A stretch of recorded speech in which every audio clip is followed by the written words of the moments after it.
It took weeks after the resignation of the last cabinet ministers for a new cabinet to be named by President Gotabaya Rajapaksa that was widely expected to have a more youthful makeup.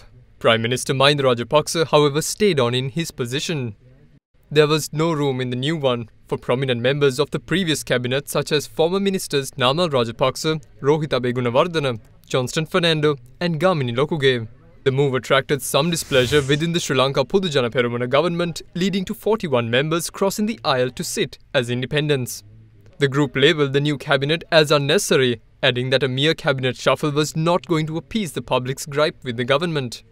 Early this month, the independent group submitted a list of proposals to the president, outlining what they felt was the need of the hour. It included calls for an interim government, the formation of a National Executive Council, reenactment of the 19th Amendment, and more significantly, the appointment of a new Prime Minister to head the interim government. According to them, the President had agreed to all the proposals except for the appointment of a new Prime Minister. Word of this outcome, however, led to the chief prelates of the main Buddhist sects writing to the President demanding the immediate resignation of the government and for an interim government to be appointed.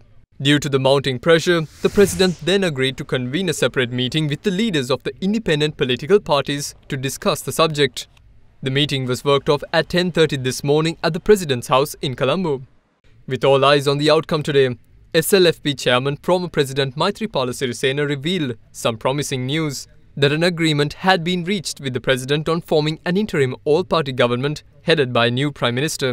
නව අගමැතිවරයෙක් සමග අන්තර්වාර ඇමති මණ්ඩලය පිහිටවීම සඳහා ජනාධිපතිතුමාගේ කැමැත්ත ප්‍රකාශ කළා. Cabinet මණ්ඩලය සුළු කැබිනට් මණ්ඩලයක් වෙන්න ඕන ඇමතිවරු 15ක් 20ක් වගේ අතරේ ඒ අනුව ඒත් එක්කම ජාතික සභාවක් පත් කරන්න එකඟ වුණා ජනාධිපතිතුමා අගමැතිවරයා පත් කිරීම ගැන. ඇමතිවරු පත් කිරීම පිළිබඳව අමාත්‍යාංශ ලේකම්වරු වෙන්න පුළුවන්, පොලිස්පති වෙන්න පුළුවන්, නීතිපති වෙන්න පුළුවන්. ඒ සියලු දේවල් ජාතික සභාව තමයි තීන්දුව කරන්නේ මේ තනතුරු වලට මේ අය හොඳයි කියන එක. ඒ වගේම විධායක සභාව ජනාධිපතිතුමාට උපදෙස් දෙනවා මේ විදිහෙයි කටයුතු කළ යුත්තේ කියලා. එතකොට ජනාධිපතිතුමාත් ඇමති මණ්ඩලයත් ජාතික සභාව කියන ආකාරයට තමයි කටයුතු කළ යුතු වෙන්නේ. නම ග්‍රාමාන්තිවරයෙක් සහ මාධ්‍ය මණ්ඩලයක් පිළිගුවට පස්සේ පළවෙනි කාර්යභාර විදියට 21 වෙනි සංශෝධනය ගේනවා 20 අවලංගු කරලා.